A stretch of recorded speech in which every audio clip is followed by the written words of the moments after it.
السلام علیکم ویورز، میرا نام عطاء الرحمن اور آپ دیکھ رہے ہیں عطاء بخاری یوٹیوب چینل۔ قرآن کریم کی مسلسل ایکسپوزیشن کے سلسلہ میں آج ہم سورہ الانعام کی آیت نمبر 47 کی ایکسپوزیشن کریں گے۔ پچھلی آیت میں بات ہوئی، رسول سے مخاطب کر کے کہا گیا کہ اے رسول تو کہہ دے کہ اے لوگو مجھے تم بتاؤ تو صحیح کہ کیا تم نے غور کیا کہ اگر اللہ تمہاری سرکشی کے باعث سلب کر لے تمہاری سماعت اور تمہاری بصارت، یعنی تمہارے ذرائع علم و مشاہدہ کو سلب کر لے اور تمہارے دلوں پر مہر لگا دے۔ ہم نے وہاں پر پوری وضاحت کی تھی کہ یہ سماعت اور بصارت کو سلب کرنا کیا ہے اور دلوں کے اوپر مہر لگنا کیا ہے۔ تو اس چیز کی اگر وضاحت درکار ہے تو آپ پھر پچھلا لیکچر دیکھیے کہ اس سے مراد کیا ہے۔ تو کہا یہ گیا کہ تمہارے دلوں پر مہر لگا دے۔ تو اللہ کے سوا کون الہ ہے، یعنی سپریم اتھارٹی ہے جو تمہیں یہ سب کچھ واپس دلا دے۔ اے رسول تو دیکھ کس طرح ہم آیات کو پھیر پھیر کر بیان کرتے ہیں، پھر بھی وہ ہماری آیات یعنی دلائل سے منہ موڑتے ہیں۔ یہ چیز پچھلی آیت کے اندر کہی گئی، بڑی قابل غور ہے یہ آیت۔ اس کو سمجھنا، اس کے جو اندر میننگ ہے ان کو سمجھنا اور اس کی روح سے پھر اپنی پرسنالٹی کو ڈھالنا، یہ بہت ضروری ہے۔ اس کے بعد ہم آتے ہیں آج کے لیکچر کی طرف، سورہ الانعام آیت نمبر 47۔ رسول سے خطاب کر کے کہا یہ جا رہا ہے کہ کل، اے رسول تو کہہ دے۔ اب یہ دیکھ لیں کہ کتنے مقامات ہیں قرآن کریم کے اندر کہ اللہ نے جو بھی بات کہنی ہے، یا یوں کہہ لیں گے رسول نے جو کچھ بھی کہا وہ اللہ کے کہنے پر کہا، جو اللہ نے کہلوایا رسول نے وہی کہا، اور یہی حدیث ہے۔ قرآن کریم نے اپنی آیات کو حدیث بھی کہا ہے۔ تو یہ ہے اقوال رسول جو اللہ نے رسول سے کہلوائے ہیں، تو وہ اللہ کی باتیں، لیکن رسول کی زبانی وہ باتیں قرآن کے اندر موجود ہیں۔ تو یہ حدیث ہے، یہی اقوال رسول ہے۔ تو جب بھی یہ کل کی بات آتی ہے تو آپ غور کیا کریں کہ رسول کو اس کی مرضی پر نہیں چھوڑا کہ جیسے وہ کہتا چلا جائے، نہیں، جو کچھ کہنا تھا اللہ نے خود رسول کی زبان سے جاری کروایا۔ جو الفاظ ادا کرنے تھے اللہ نے رسول کی زبان سے جاری کرائے۔ یہ ہے وحی، جس کے خلاف سازش کی گئی کہ وحی کی دو قسمیں ہیں، ایک قرآن کے اندر ہے اور ایک وہ جو ایرانی محدثین نے جو لکھی اپنی روایات سنا کر، ایک وہ وحی ہے۔ اور پھر ظلم یہ ہوا کہ یہ جو قرآن ہے جو اصل وحی ہے، اس کو یہ کہہ کر کہ یہ وحی جلی ہے اور وہ وحی خفی ہے، کہ وہ خفیہ آئی ہے سینہ بسینہ، اور یہ تو کتاب میں جلی ہے، یعنی جلی حروف میں لکھی ہوئی ہے۔ اور پھر ظلم یہ ہوا کہ کہا یہ گیا کہ یہ جو قرآن کے اندر جو جلی حروف میں لکھی ہوئی وحی ہے، یہ تو مشکل ہے، مبہم ہے، سمجھ نہیں آتی، روایات کی محتاج ہے۔ تو قرآن جو ہے وہ ان کے ماتحت ہے۔ روایات جو ہیں جو ایرانی محدثین کی، بخاری، مسلم، ابو داؤد، ترمذی، ابن ماجہ، نسائی اور بھی بہت ساری، طبرانی، بہقی، یہ ساری، تو یہ جو ہیں یہ کیا ہے، قرآن کے اوپر قاضی ہیں۔ ایک بات قرآن کے اندر آتی ہے، ایک بات روایات کے اندر ہے، اگر وہ آپس میں ٹکرا رہی ہے تو کوشش کی جائے کہ قرآن کی آیت کا جو ترجمہ، تفسیر، مفہوم وہ ان روایات کے مطابق کیا جائے۔ اگر اتنا واضح ہے قرآن کی آیت تو اس کے مطابق نہیں ڈھالی جا رہی، تو پھر جو روایت ہے وہ قاضی ہے، وہ ناسخ ہے، قرآن منسوخ ہو جائے گا۔ یعنی وہ آیت منسوخ ہو جائے گی۔ یہ چیزیں ہمارے جو عقائد ہیں، جو مسالک ہیں، مسالک میں جو عقائد پڑھائے جا رہے ہیں ہر مکتبہ فکر میں، وہ اہل سنت کے ہوں یا اہل تشیعوں کے، سب کے یہاں یہ چیزیں ہیں، یہ چیزیں پڑھائی جا رہی ہیں۔ وہ قرآن کو اسی نظر سے دیکھتے ہیں، اس لیے ان کے نصاب میں قرآن نہیں ہے۔ یہ جو درس نظامی ہے، اس میں ہم دیکھیں قرآن نہیں ہے۔ وہ جتنا بھی 8-10 سال یا 12 سال کا اب تو انہوں نے بڑھا دیا، پہلے 7-8 سال تھا، اب اس کا جو یہ جو مذہبی مدارس ہیں اس کا تعلیم کا دورانیہ انہوں نے 7-8 سال سے بڑھا دیا ہے۔ تو اس کے اندر صرف سورہ بقرہ کی تفسیر بیضاوی پڑھائی جاتی ہے۔ تفسیر بیضاوی یعنی سورہ بقرہ پڑھائی جاتی ہے، وہ بھی تفسیر بیضاوی سے۔ تو ظاہر ہے اس کے اندر وہی خود ساختہ قصے، تفسیری کہانیاں وہی ہیں، ان کی روح سے وہ تو قرآن نہیں پڑھایا جاتا۔ ایکچولی سورہ بقرہ بھی نہیں پڑھائی جاتی، تفسیر پڑھائی جاتی ہے، اور تفسیر کے اندر تو پھر تفسیری کہانیاں ہوتی ہیں۔ یہ چیزیں ہم ضرورت کے مطابق کرتے ہیں تاکہ بات سمجھ آ جائے، قرآن کا فارمیٹ سمجھ آ جائے، اور اس کے اگینسٹ جو روایات کا فارمیٹ ہے وہ واضح ہو جائے کہ ان دونوں میں زمین آسمان کا فرق ہے۔ تو تفسیروں کے اندر تفسیری کہانیاں ہوتی ہیں کہ فلاں واقعہ ہوا، یہ آیت نازل ہوئی، پھر اس طرح پھر ان واقعات کو آیات کے ساتھ نتھی کر کے آیات کے مفہوم کو تبدیل کر دیا جاتا ہے۔ یہ کچھ ہوتا ہے۔ تو یہ چیزیں چل رہی ہیں، اس لیے ہم نے جو قرآن کا ترجمہ کیا ہے، آسان اردو ترجمہ قرآن، اور جو انگریزی کے اندر ایزی انگلش ٹرانسلیشن آف قرآن، اس میں کہیں بھی ہم روایات کو یا تفسیری کہانیوں کو نہیں لے کر آئے۔ قرآن کی جو عربی ہے اس کی روح سے الفاظ کی میننگ کیے ہوئے ہیں۔ محاورہ ہے تو محاورے کی زبان میں، لفظی ہے تو لٹرل میننگ ہے، جہاں پر وہاں پر لٹرنگ میننگ کی روح سے ترجمہ کیا ہوا ہے۔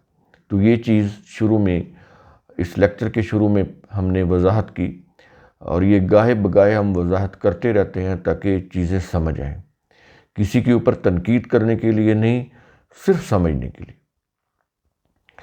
تو کہا یہ جا رہا ہے کہ اے رسول تو کہہ دے، بات اسی سے ہو رہی ہے، کل سے، کل سے یہ قول بنانا، قول سے پھر یہ اقوال رسول، ان کو پھر حدیث کہا جانے لگا۔ تو اس لیے یہ شروع میں آپ سمجھ لیں کہ حدیث قرآن کے اندر ہے، اقوال رسول بھی قرآن کے اندر ہے، اور وہ رسول کے اپنے نہیں ہیں، اللہ کے طرف سے رسول کو کہا گیا کہ یہ کہو۔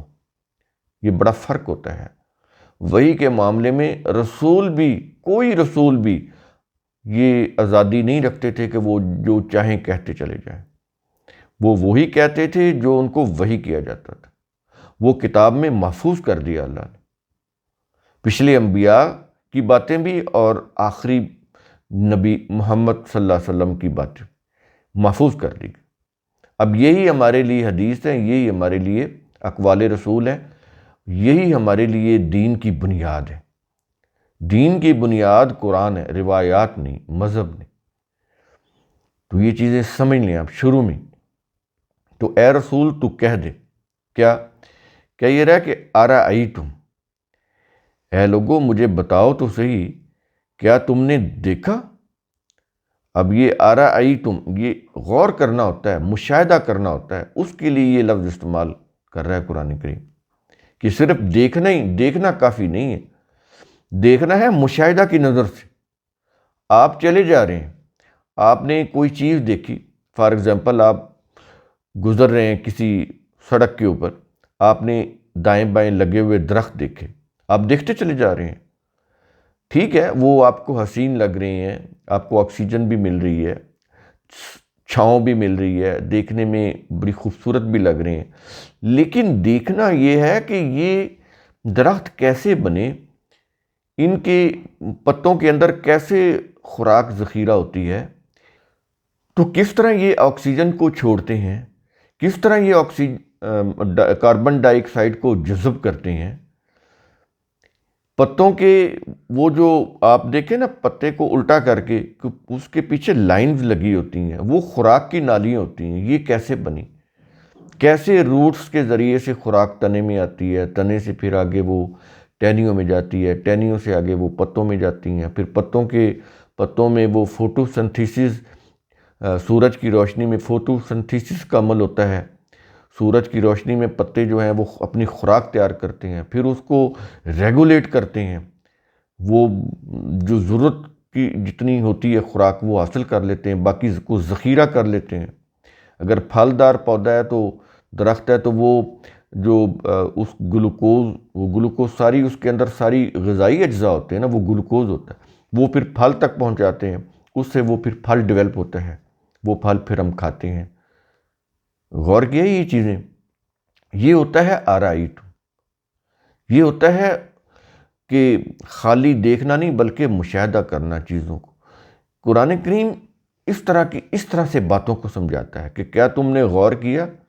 ہم نے یہاں پر بتایا کہ یہ غور کرنا کیسا ہے، کس طرح ہوتا ہے غور کرنا، اس کو ہم مثال سے ہم نے آپ کو بتایا کہ اے لوگوں مجھے بتاؤ تو صحیح، کیا تم نے دیکھا، غور کیا؟ اگلے الفاظ ہے، کیا یہ رہا ہے کہ ان اتاکم عذاب اللہ، اگر تم پر اللہ کا عذاب آ جائے،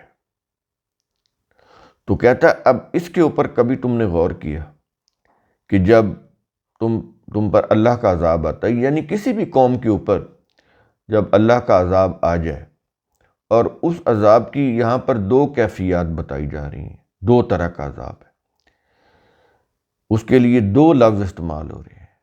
کیا یہ رہا ہے کہ بغتتاً او جہرتاً، اچانک آ جائے یا اعلانیہ آ جائے؟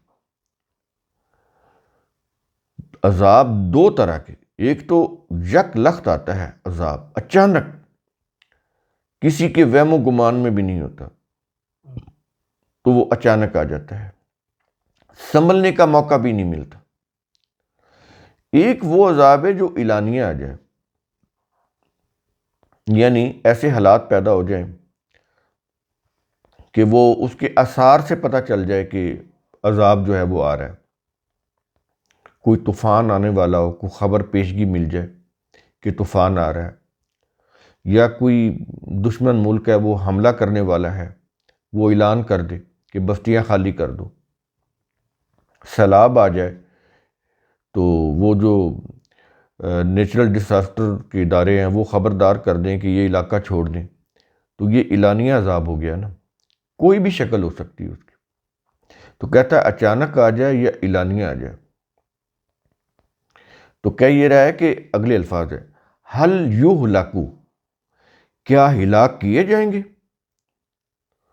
یہ سوالیہ انداز ہے، ہل یہلکو، کیا ہلاک کیے جائیں گے؟ عباس تراجم کے اندر یہ حل کا ترجمہ کیا گیا ہے کہ نہیں ہلاک کیے جائیں گے، حل کا مطلب نہیں کیا گیا، لیکن ایکچولی یہ سوالیہ لفظ ہے، یہاں پر سوال کریٹ کر رہا ہے کہ اس کو انٹیروگیٹو سینٹینس بنا رہا ہے کہ کیا ہلاک کیے جائیں گے؟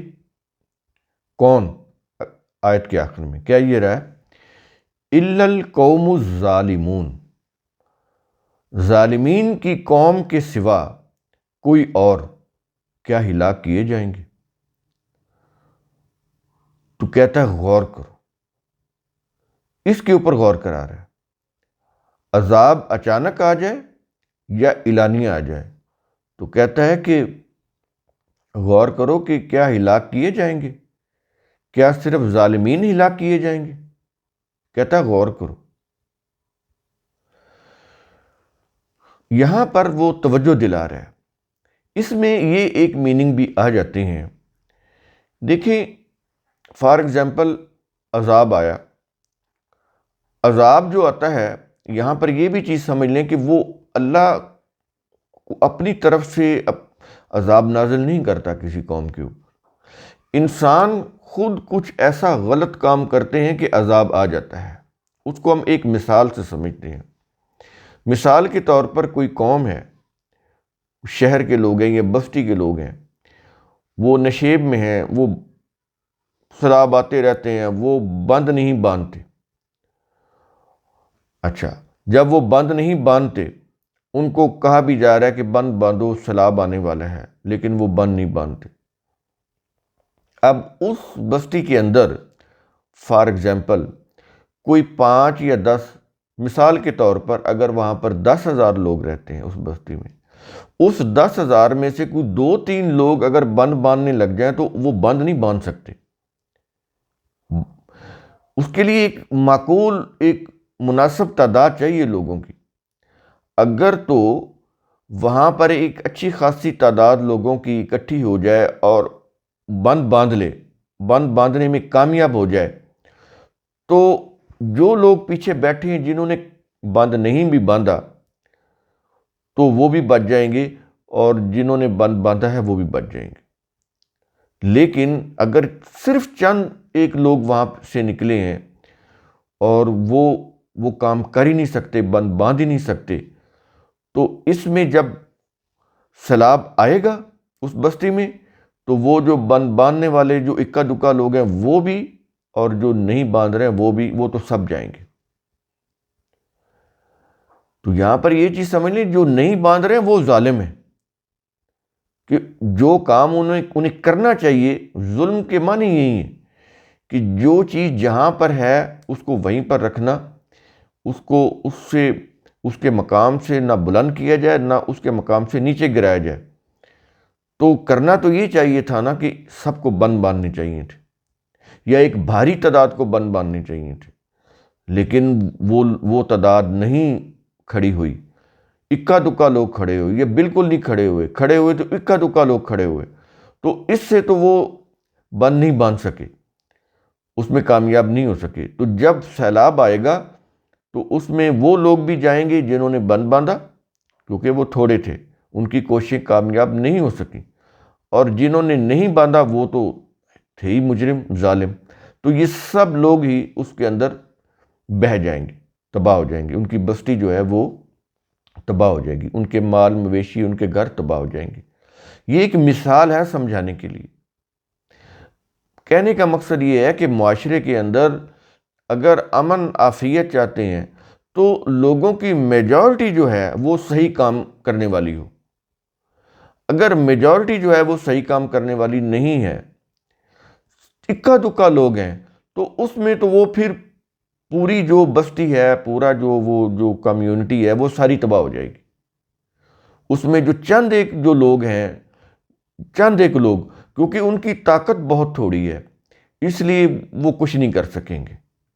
تو معاشرے کے اندر ایسے افراد کی تعداد زیادہ ہونی چاہیے جو صحیح کام کرنے والے ہوں، صلاحیت بخش کام کرنے والے ہوں، تعمیری کام کرنے والے ہوں، ان کی تعداد زیادہ ہونی چاہیے، یا ان کی ایک بھاری اکثریت ہونی چاہیے کہ اگر کوئی ایسا وقت آ جائے قوم کے اوپر تو وہ اٹھ کھڑے ہوں، وہ اس قوم کو اس تباہی سے بچا لیں، خود بھی بچیں اور ان کو بھی بچا لیں، کیونکہ قرآن کریم جو ہے وہ کہتا ہے کہ خود بھی بچو اور دوسروں کو بھی بچاؤ۔ تو یہ چیزیں بڑی قابل غور ہیں قرآن کی، یہ کہ ہم یہ سمجھتے ہیں کہ دیکھیں ہم تو بہت اچھے ہیں، لیکن اس کے باوجود ہم مصیبت میں کیوں گرفتار ہو رہے ہیں؟ ہمارا کیا قصور ہے؟ ہمارا قصور یہ ہے کہ ہماری تعداد کم ہے، ہم اچھے جو لوگ ہیں وہ اپنی تعداد کو بڑھا نہیں رہے۔ اس کا نتیجہ کیا ہو رہا ہے کہ جو برے لوگ ہیں، جو ظالم لوگ ہیں، وہ دن بدن پنپ رہے ہیں، ڈیولپ ہو رہے ہیں، ان کا ظالمانہ نظام ڈیولپ ہو رہا ہے۔ تو اس وجہ سے وہ پھر غالب آ جاتے ہیں، اور اس کے بعد جب عذاب آتا ہے، یہ تباہی آتی ہے، تو وہ اچھے اور برے سب کو لے جاتی ہے۔ اس میں پھر یہ نہیں کہ کوئی کہے میرا کیا قصور ہے، میں نے کیا کیا تھا، کیونکہ قرآن بتا رہا ہے کہ قومیں جہنم میں جاتی ہیں، قومیں جو ہیں وہ جنت میں جاتی ہیں۔ افراد کی بات نہیں کرتا قرآن کریم۔ جب مجموعی عذاب آتا ہے، جب مجموعی تباہی آتی ہے، تو ایک ایک فرد کو نہیں لیا جاتا، اس میں تو پھر یہ دیکھا جاتا ہے کہ کس قوم کے لوگ جو ہیں میجورٹی، وہ کن کاموں کے اوپر ہے، صلاحیت بخش کاموں کے اوپر ہے یا ظالمانہ کاموں کے اوپر لگی ہوئی ہے۔ یہ چیز ہے۔ تو قرآن کریم کا اصول ثم تفکروا، اس کی روح سے آپ خود بھی سوچا کریں، سمجھا کریں، غور و فکر کیا کریں۔ شکریہ۔